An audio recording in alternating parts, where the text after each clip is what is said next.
नमस्कार। आकाशवाणी जयपुर अजमेर से प्रस्तुत है प्रादेशिक समाचार।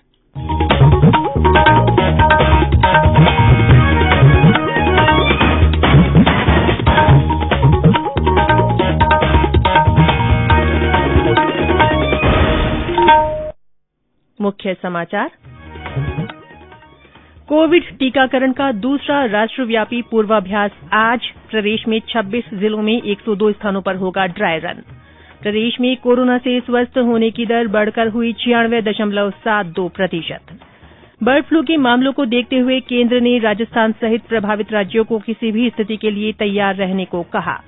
और किसानों से संबंधित मुद्दों के समाधान के लिए केंद्र और किसान संगठनों के बीच आज होगी बातचीत।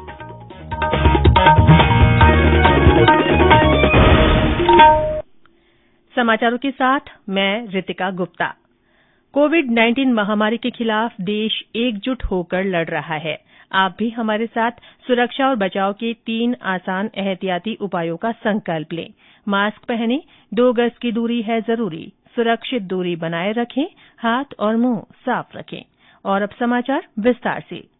कोविड टीकाकरण का दूसरा राष्ट्रव्यापी पूर्वाभ्यास आज किया जाएगा। ये 33 राज्यों और केंद्र शासित प्रदेशों के 736 जिलों में किया जाएगा। केंद्रीय स्वास्थ्य मंत्री डॉक्टर हर्षवर्धन ने बताया कि इसका उद्देश्य वास्तविक टीकाकरण प्रक्रिया को सुगम बनाना है। उन्होंने कहा कि देश में 2 वैक्सीन के आपात इस्तेमाल की मंजूरी के बाद इनका जल्द ही उपयोग किया जाएगा। 2 वैक्सीन ऐसी है जिनके बारे में हम लोग जानते हैं, जिनके बारे में सारे देश ने जो घोषणा है उसको सुना है कि 2 हमारी वैक्सीन जो है उनको इमरजेंसी यूज ऑथराइजेशन मिल गया है। और उन वैक्सीन को देश की समाज के लोगों की कोविड से सुरक्षा के लिए उन वैक्सीन का इस्तेमाल करने की स्टेज के अंदर हम सब लोग आज आकर खड़े हो गए हैं और कुछ ही समय के बाद हम लोग यह सारी प्रक्रिया को शुरू करेंगे। प्रदेश में भी 26 जिलों में 102 स्थानों पर पूर्वाभ्यास होगा। जयपुर में 6 स्थानों पर यह पूर्वाभ्यास किया जाएगा। इनमें कावड़िया अस्पताल, वाटिका, जगतपुरा और जामडोली सीएचसी, सीकर रोड स्थित सीकेएस हॉस्पिटल और जयपुरिया अस्पताल शामिल है।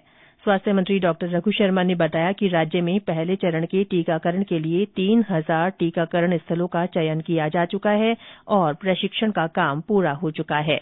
गौरतलब है कि कल केंद्रीय स्वास्थ्य मंत्री ने सभी राज्यों के साथ वीडियो कॉन्फ्रेंसिंग के माध्यम से पूर्वाभ्यास की तैयारियों की समीक्षा की थी। प्रदेश में कोरोना से स्वस्थ होने की दर बढ़कर 96.72% हो गई है। अब तक 3,11,620 संक्रमितों में से 3,01,425 लोग स्वस्थ हो चुके हैं। सक्रिय मरीजों की संख्या घटकर 7,468 रह गई है। स्वास्थ्य विभाग के अनुसार राज्य में कल संक्रमण के 509 नए मामले सामने आए।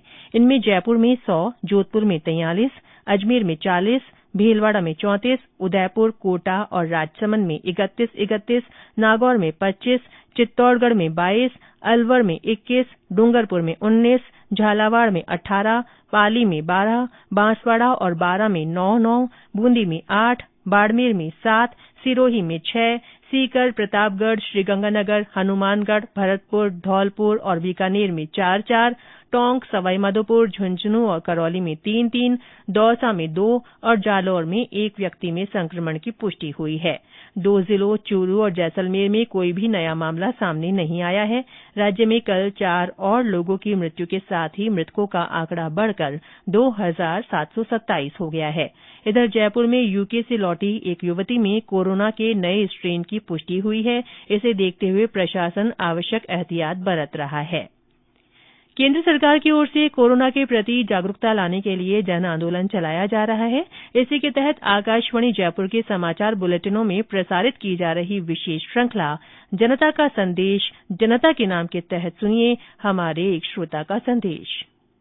रतनलाल दृष्टि बाधित मास्टर, राजस्थान के बहन भाइयों को मेरा प्यार भरा नमस्कार। विश्वव्यापी कोविड-19 बीमारी अभी तक गई नहीं है, इसलिए सावधान रहने की बेहद जरूरत है। मास्क लगाएं, 2 गज की दूरी है जरूरी, हाथ मुंह साफ रखें, साबुन से हाथ पांव धोए। जय भारत, जय राष्ट्र। ये समाचार आकाशवाणी जयपुर अजमेर से प्रसारित किए जा रहे हैं।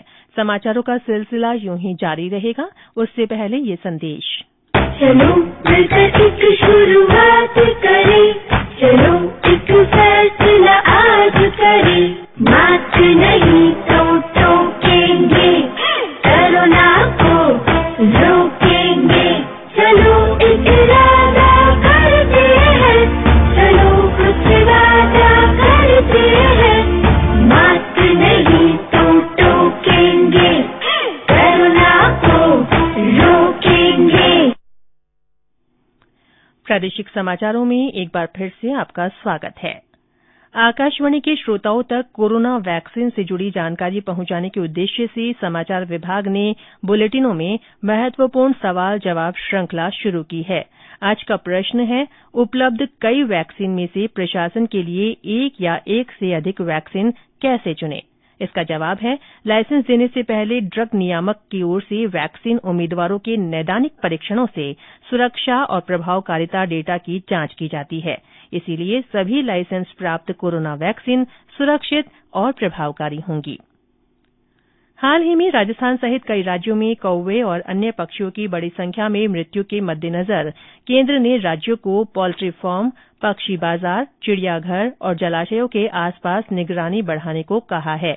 राज्यों को बर्ड फ्लू को देखते हुए किसी भी स्थिति के लिए तैयार रहने को कहा गया है।